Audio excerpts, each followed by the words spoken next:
Assalamualaikum warahmatullahi wabarakatuh.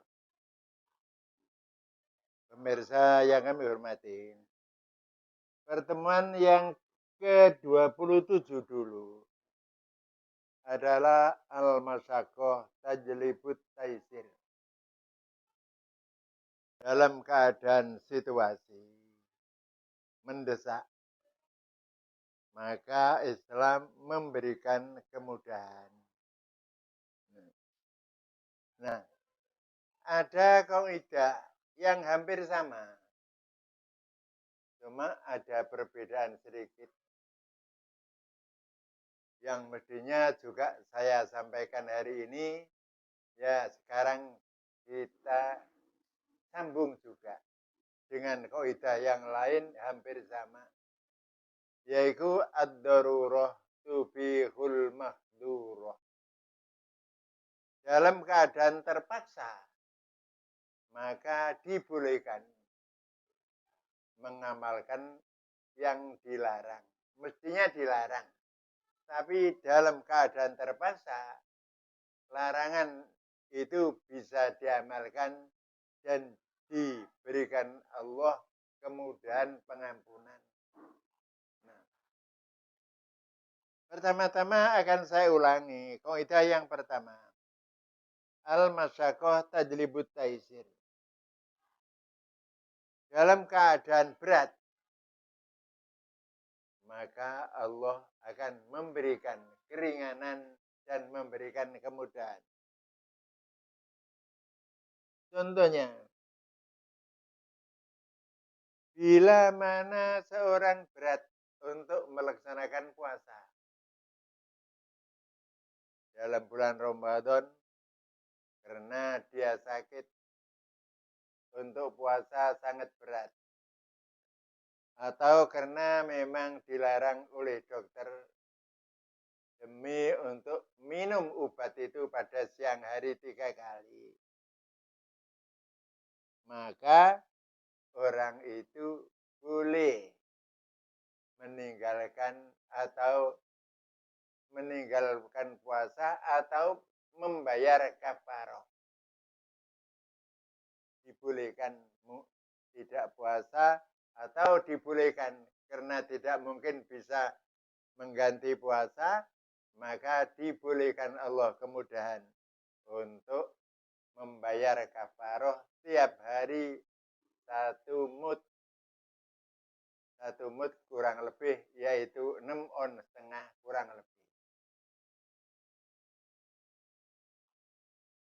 Demikian juga dulu sudah saya sampaikan, bila seorang itu tidak mampu sholat dengan berdiri, dalam sholat fardu maksudnya, maka dibolehkan dengan sholat dengan cara duduk atau dengan cara tidur sesuai dengan kemampuannya. Berbeda kalau sholat sunat. Kalau sholat sunat meskipun dia mampu berdiri, dia dibolehkan sholat sunat dengan duduk. Cuma pahalanya saja separuh dari pahalanya orang yang melaksanakan sunat dengan berdiri. Tapi kalau sholat fardu, memang dia tidak bisa untuk berdiri, sehingga dia melaksanakan sholat dengan duduk atau dengan tidur, pahalanya sama. Baik sholat fardu dengan berdiri atau dengan duduk, karena ada kelemahan, kesulitan berdiri, pahalanya sama, yang berdiri maupun yang duduk. Tapi kalau memang dia mampu sholat fardu dengan berdiri, kok sholat duduk dengan duduk, tidak diperbolehkan.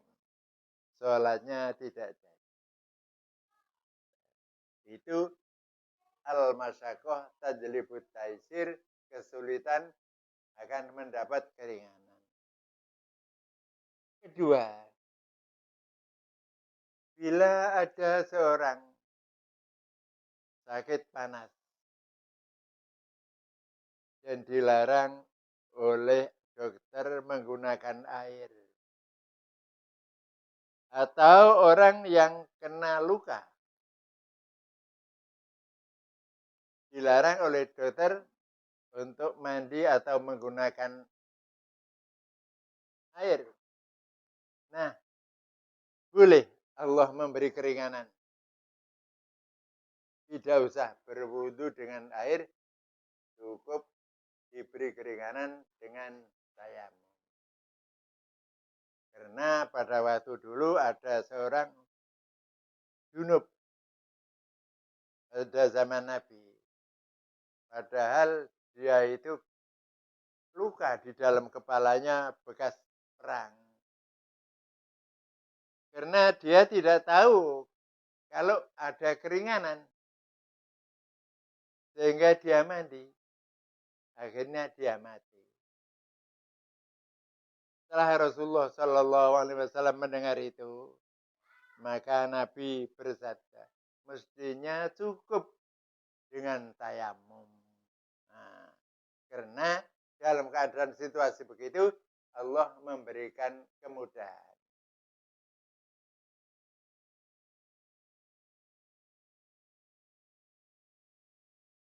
Contoh yang tiga. Bila mana untuk menjaga najis sulit, tidak mampu, maka orang itu boleh sholat dengan najis. Contohnya, orang yang kena penyakit beser. Penyakit beser itu orang yang selalu keluar kencingnya. Meskipun dikit sedikit. Tapi itu jelas membatalkan wudhu. Tapi karena kesulitan untuk menahan kencing itu, apakah boleh meninggalkan sholat? Tidak boleh. Biarlah dia sholat dengan keadaan batal atau kencing. Karena al-masyakoh tajlibut taib. Demikian juga orang yang telah kena luka, darah tidak bisa mampet-mampet. Padahal darah itu najis. Nah, bagaimana kalau sholat? Ya sholatlah. Meskipun darah keluar. Karena Allah akan memberikan keringanan karena dalam keadaan kesulitan. Demikian juga najis yang tidak bisa kita hindari. Suatu contoh, debu-debu jalan ini tentunya bercampur debu-debu najis. Apakah itu kotoran dari binatang atau kotoran dari manusia yang sudah menjadi debu berterbangan. Nah, kita tidak mampu untuk menjaga itu. Ya, kita sholat meskipun kena debu yang begitu berterbangan mengandung najis, ya bagaimana saja kita dibolehkan oleh Allah karena dalam keadaan masak.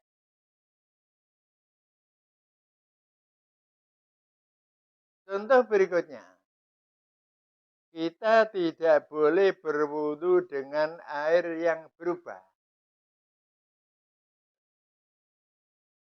Nah, bagaimana menghindari air karena berubah karena lumut atau ganggeng? Sulit kita menjaga ganggeng atau lumut di dalam air. Sehingga air itu berubah hijau. Apakah dia boleh wudhu dengan itu? Dibolehkan. Karena kita tidak mungkin untuk menjaga atau menasehati ganggeng dan lumut jangan tumbuh, tidak mungkin. Jadi al-masal tajlibut taisir. Demikian juga orang yang sedang peper dengan batu. Karena kita dibolehkan peper cewok dengan batu, baik kencing maupun berak. Tapi apakah mungkin dengan peper itu bisa menghilangkan bau? Tidak mungkin. Meskipun habis batu tak keranjang paribasanya, tetap bau masih tetap ada. Padahal menurut kaidah, barang itu dianggap sudah suci kalau sudah hilang baunya, bau najis sudah hilang, rasanya sudah hilang, rupanya sudah hilang. Nah itu meskipun rupanya masih sudah hilang, bau tidak akan bisa hilang. Sulit. Tapi Allah memberikan kemudahan. Tidak apa-apa sholat dengan demikian itu. Itu sesuai dengan kaidah al-masyaqqah tajlibut taisir. Kemudian juga hampir sama. Ada kaidah yang lain. Ad-darurah tubihul mahdurah. Dalam keadaan darurat, kita dibolehkan melakukan hal-hal yang dilarang. Jadi mestinya kalau tidak ada darurat, tidak boleh dikerjakan. Tapi dalam keadaan darurat, kita boleh melaksanakan. Suatu contoh. Kita sedang makan. Tiba-tiba kita keselak. Keselak tidak bisa masuk, tidak bisa keluar. Istilahnya seret. Cari air tidak ada. Untuk menghilangkan keselak. Di situ hanya ada homer. Minuman keras. Mestinya minuman keras itu haram. Tapi karena terpaksa, kalau tidak dia akan mati keselak. Nah, dibolehkan untuk minum minuman keras. Sesuai dengan ad-darurah tubihul mahdzurah. Ini hampir sama. Dalam keadaan darurat terpaksa, larangan boleh dikerjakan. Suatu contoh lagi. Ada seorang dengan pada waktu bepergian, umpamanya bepergian di luar negeri. Nah, pergi ke RRT umpamanya. Di sana cari makanan yang halal sulit. Semua warung-warung pasti ada makanan yang haram, contohnya babi. Cari yang halal sudah sulit. Kecuali kalau sulit tapi masih bisa. Tapi kalau sudah cari yang halal tidak bisa atau sulit karena jauh. Padahal dia sudah lapar. Nah, boleh makan dengan daging babi. Tapi ada ukurannya. Ad-darurah yuqaddaru biqadariha. Dalam keadaan yang dibolehkan karena darurah yang asalnya tidak boleh itu tidak boleh berlebih-lebihan. Hanya sekedar cukup untuk menanggulangi kelaparan itu. Jadi kalau jangan begini. Ini bang dibolehkan. Kita mekas sate babi 15. Ya sesuai dengan kebutuhan itu.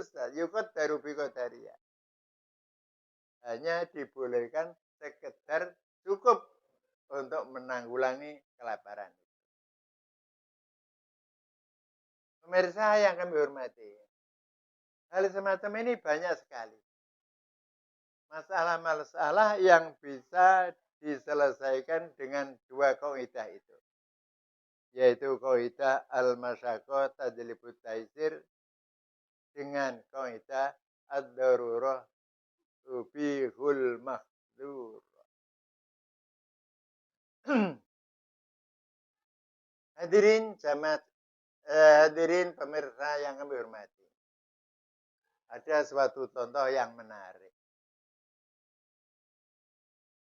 Bagaimana bila ada seorang kesulitan mencari jodoh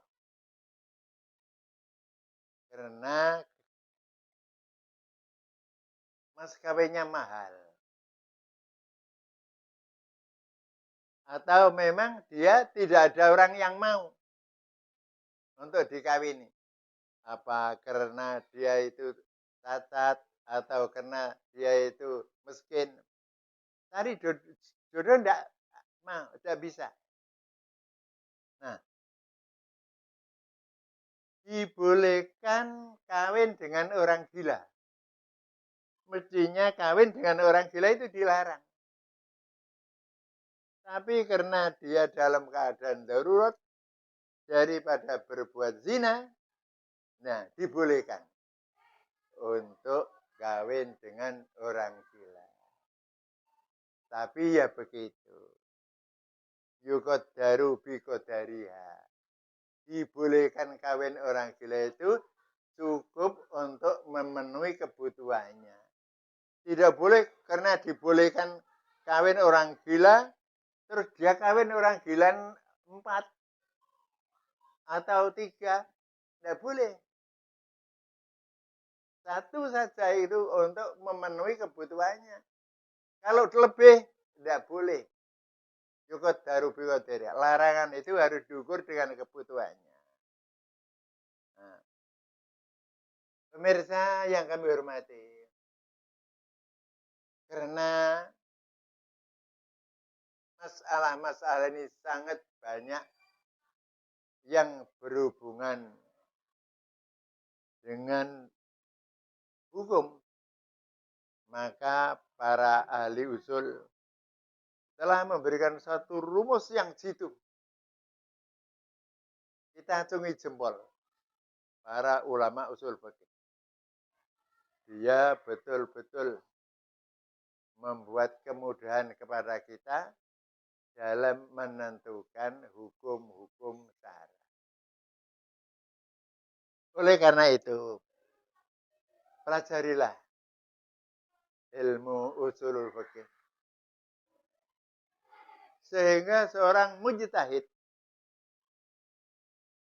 orang yang berijtihad, yang punya kategori dibolehkan menjadi mujtahid, itu diantaranya di samping harus mengerti Al-Quran, mengerti Al-Hadis, di samping yang lain ada yang harus diketahui, yaitu masalah usulul fikih.